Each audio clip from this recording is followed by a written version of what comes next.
ছেলে এবং মেয়ে বয়স যখন 10 বছর হয়ে গেলে মেয়ে তার বাবার সাথে এক বিছানায় ঘুমাতে পারবে, ছেলে তার মায়ের সাথে এক বিছানায় শুতে পারবে। তাদের বিছানা আলাদা করে দেন। In this time they should have taken some a little bit privacy, একটু প্রাইভেসি দেন ওদেরকে, ওদের প্রাইভেট লাইফ লিড করতে দেন। কিন্তু যতই প্রাইভেট লাইফ লিড করুক, বাবা মা হিসেবে আপনার মনিটরিং থাকার দরকার আছে না নাই? আপনার ছেলে কার সাথে মেশে, আপনার ছেলে কোথায় যায়, কোন কোন চ্যানেল দেখে, অনলাইনে কি ব্রাউজ করে, তাফসির মাহফিল দেখে নাকি পর্নোগ্রাফি দেখে যৌবনটাকে নষ্ট করে, এটা দেখার দরকার আছে না নাই? সব মনিটরিং করতে হবে। 22 নাম্বার, প্রপার ট্রেন আপ করেন। ছেলে মেয়েদেরকে সাঁতার শিখান। সাঁতার শিখাইছেন নিজে ছেলে মেয়েকে? কে কে হাত তোলেন? শিখাইছেন? শিখাইছেন? শিখান নাই, এ ভুল করছেন আপনারা। হাত নামান। ছেলে মেয়েদেরকে মাস্ট সুইমিং শিখাবেন। দেখেন এই রাস্তায় কিভাবে চলতে হয় বাবা ধরে ধরে শিখায়। আব্বু হাঁটো হাঁটো, পড়ে গেলে আবার ধরে। মাটির মধ্যে কেমন করে আপনার ছেলে হাঁটবে চলবে এটা শিখাইলেন। আপনার ছেলে যদি পানিতে পড়ে, ওইখানে কিভাবে বাঁচতে হবে শিখানোর দরকার আছে না নাই? সন্তানকে কখনো ননির পুতুল করে গড়ে তুলবেন না, কষ্ট সহিষ্ণু করে গড়ে তোলেন। উপকূল পরিবেশে, কষ্টকর পরিবেশে কেমন করে বেঁচে থাকতে হয় এগুলো শিখায় দেন। ওর জীবনটারে কল্যাণময় করে দিবে কে? খেয়াল রাখবেন। সব ছেলে মেয়েদেরকে সুইমিং শিখাবেন, কুকিং শিখাবেন, রান্না শিখলে কাজে লাগে না? ওরে হোস্টেলে দিলে নিজে রান্না করে খেতে পারবে, বাইরে স্কলারশিপ পেয়ে পড়তে গেলে নিজে রান্না রিজেন করতে পারবে। ড্রাইভিং শিখায় দিবেন। আল্লাহর হাবিব সাল্লাল্লাহু আলাইহি ওয়াসাল্লাম বলেছেন, আল্লিমু আওলাদাকুম আস-সিবাহা ওয়ার রিমায়া ওয়া রুকুবাল খাইল। তোমরা তোমাদের সন্তানদেরকে সিবাহা মানে সাঁতার শিখাও। এটা আমি বানায়ে বলি নাই। কোন বর্ণনায় এসেছে সাইয়েদনা ওমর ফারুক বলতেন, কোন বর্ণনায় এসেছে আল্লাহর হাবিব বলতেন, ছেলে মেয়েদেরকে সাঁতার শেখাও যেন পানিতে ডুবে মারা না যায়। ওয়ার রিমায়া মানে কিভাবে তীর মারতে হয় শিখাও। ওই সময় ছিল তীর মারা, এখন হচ্ছে মার্শাল আর্ট, এখন কুংফু, এখন কারাটে। কেমন করে আত্মরক্ষা করবে প্রত্যেক ছেলে মেয়েদের জানার দরকার আছে না নাই? ওয়া রুকুবাল খাইল, কেমন করে ঘোড়ায় চড়তে হয় শিখাও। তখন ছিল ঘোড়ায় চড়া, এখন হচ্ছে গাড়িতে চড়া। পাবলিক বাসে কেমনে চলতে হয়, পাবলিকলি কিভাবে মিশতে হয় জানার দরকার আছে না নাই?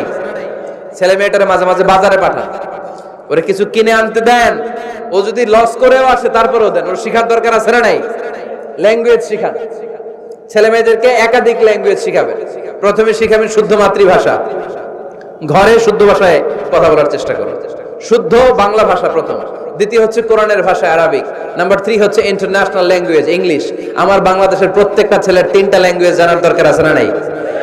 জানার দরকার আছে না নাই? আমরা পৃথিবীর যেখানে যাই ওখানে কথা বলতে পারি। আমরা ইংরেজদের সাথে ইংরেজিতে কথা বলি, আরবদের সাথে আরবিতে কথা বলি, আর আমাদের দেশে বাংলায় কথা বলি। তাহলে মাল্টি ল্যাঙ্গুয়েজেস জানতে হবে আপনার ছেলে মেয়েদেরকে। 23 নাম্বার, টাইমলি ম্যারেজ, সময় মতো বিয়ে দিয়ে দেন। বাবা এবং মা, ছেলে মেয়ে যদি বড় হয়, ম্যাচিউরড হয়, বিয়ে দিয়ে দিবেন। কি করবেন? হ্যাঁ, এই খুশি হয়ে গেছে ছেলে পেলে খুশি। ওয়া আনকিহুল আয়ামা মিনকুম ওয়াস-সালিহিনা মিন ইবাদিকুম ওয়া ইমাইকুম, যারা অবিবাহিত বিশ্বনবী বলেন এদেরকে বিয়ের পিঁড়িতে বসায় দাও। ইয়া মাশারাশ শাবাব, এ যুবকেরা, মান ইসতাতা মিনকুমুল বাত, যাদের সামর্থ্য আছে ফালিয়াতাজাওয়াজ, যারা বিয়ে করো। কি করো?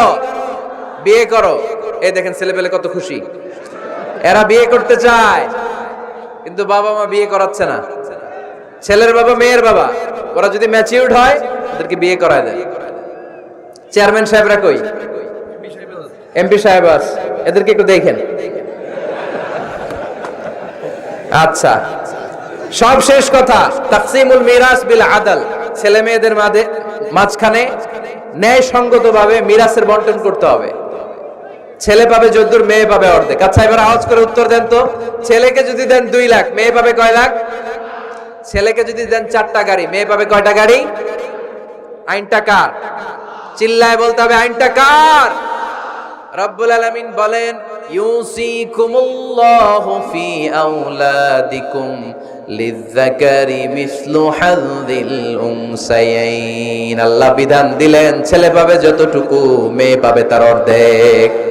আপনাদের লক্ষ্মীপুরের কি অবস্থা? এভাবে বন্টন হয় তো? বন্টন হয়? অনেক বাবা আছে, মেয়েরে বলে, মা তোর বাইরে সব দিয়া দিলাম, তোর লেগে দোয়া করে দিলাম। কত বড় ডাকাই! অনেক মা আছে ছেলের পাতে মুরগির রান দেয়, মেয়ের পাতে মুরগির ঠ্যাং দেয়।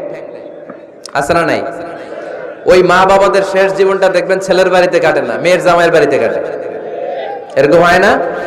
প্রকৃতির খেলা বড় খেলা।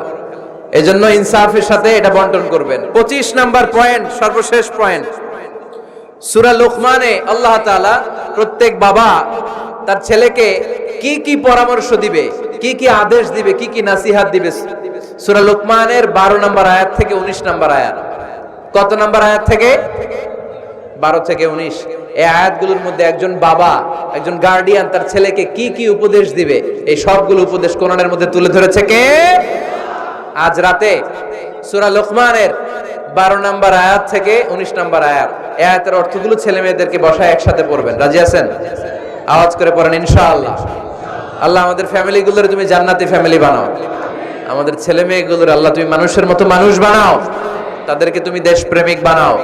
কোরআন এবং সুন্নাহর আলোকে যে গাইডলাইন গুলো আমরা শুনলাম কিভাবে ছেলে মেয়েদেরকে মানুষ করতে হবে, এগুলো যেন আমরা মেনে চলতে পারি, আল্লাহ তুমি তৌফিক দাও। আর জোরে পড়তে হবে আমিন।